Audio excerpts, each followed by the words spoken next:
Pag-usapan po natin ngayon itong mga bayarang DDS vlogger mo.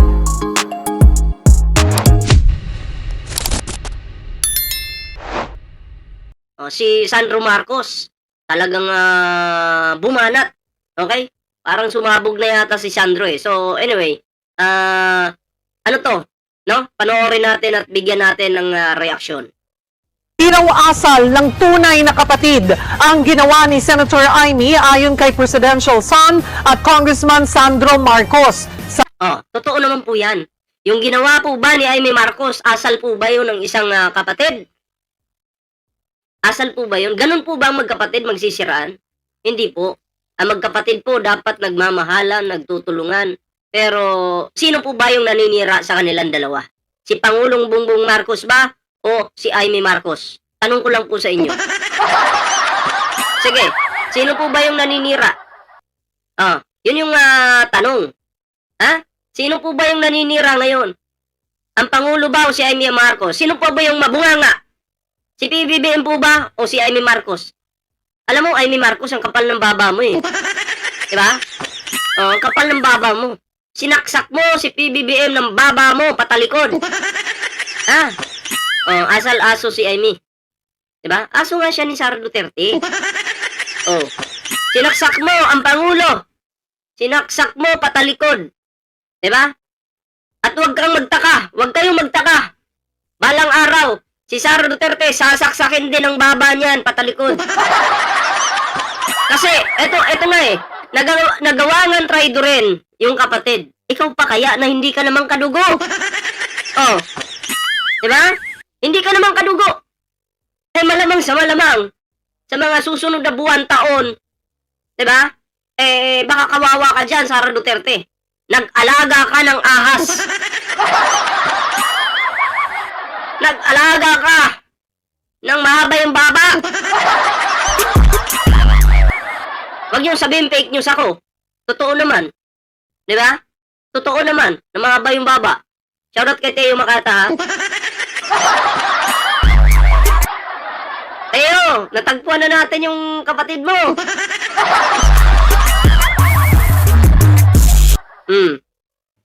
Jakitan ko lang to.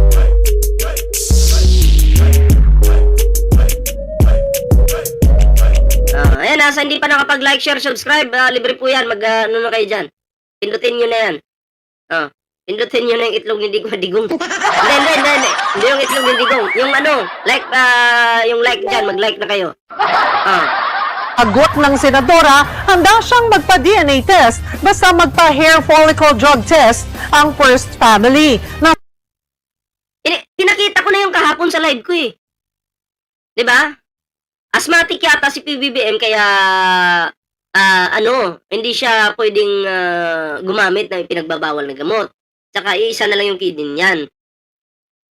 At saka hindi ka makakapag-donate ng iyong kidney kung ikaw ay lulong sa alak or di kaya gumagamit ka ng pulburon, bawal pong i-donate yun.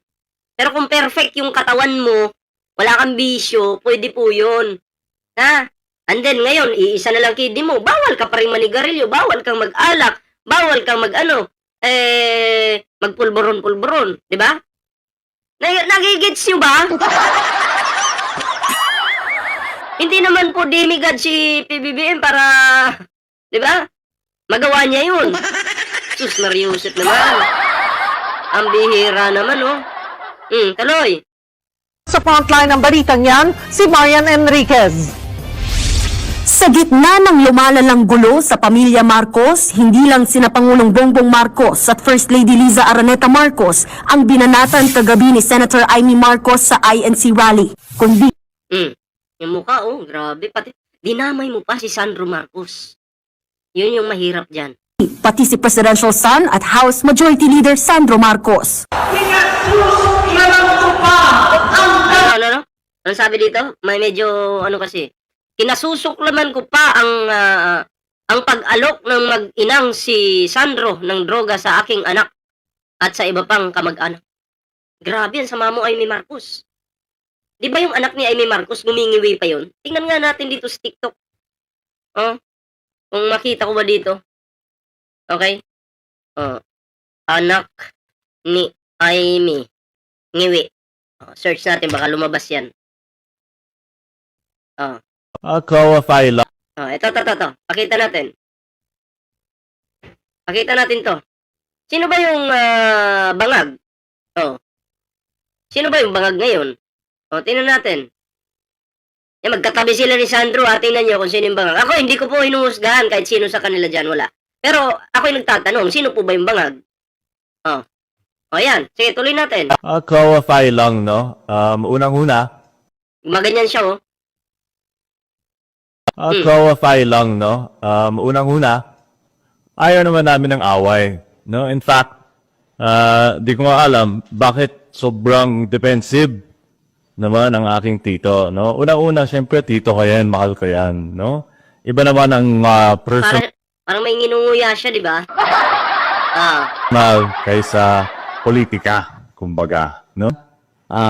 Sa lahat ng mga intrigue Yan. Si Sandro Marcos, normal po.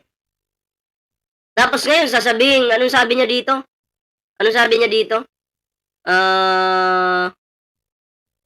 Kinasusukluman ko pa ang pag-alok ng mag-inang si Sandro ng droga sa aking anak. Okay, so inalok ng pinagbabawal na gamot yung anak daw ni Sandro Marcos. Amy Marcos. Okay? Inaalok daw po ng pulburon. So tingnan nyo, sino naman ngayon yung maniniwala dyan sa'yo, Amy? Sinungaling ka? Anong sabi mo dun sa iyong speech dyan? Oh, ikaw, 3 years na kayo hindi nagkita at nagkausap ni PBBM, pero nung nakarang taong lang, nagkita kayo. Di ba?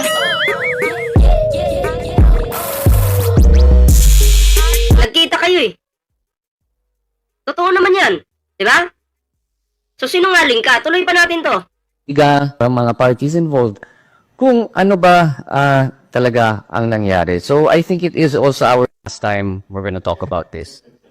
I'm over it. Ayoko na. Because hindi to importante sa kinabukasan ng tao. Ayan, hanggang dyan lang ha. Okay, so, maliwanag po doon na nagre-react po yung baba po ng anak ni Amy Marcos. Para siyang si San Goku na automatic po. Nagre-react yung katawan. Para siyang ultra instinct.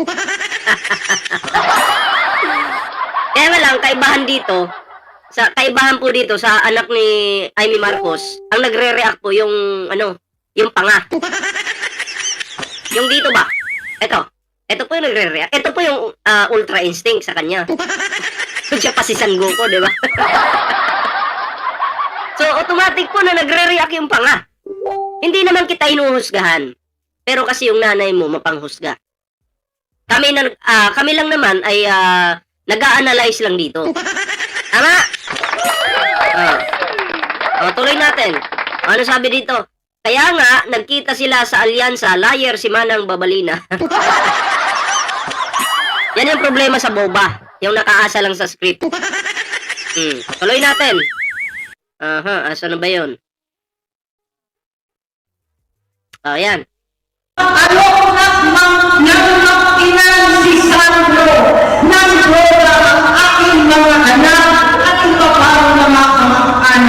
Alam nyo, masakit po ito sa loob ni Sandro Marcos na maririnig niya yung galing pa mismo sa kadugo niya.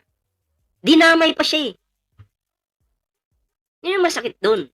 Yan ang hindi ko nakakapalabas.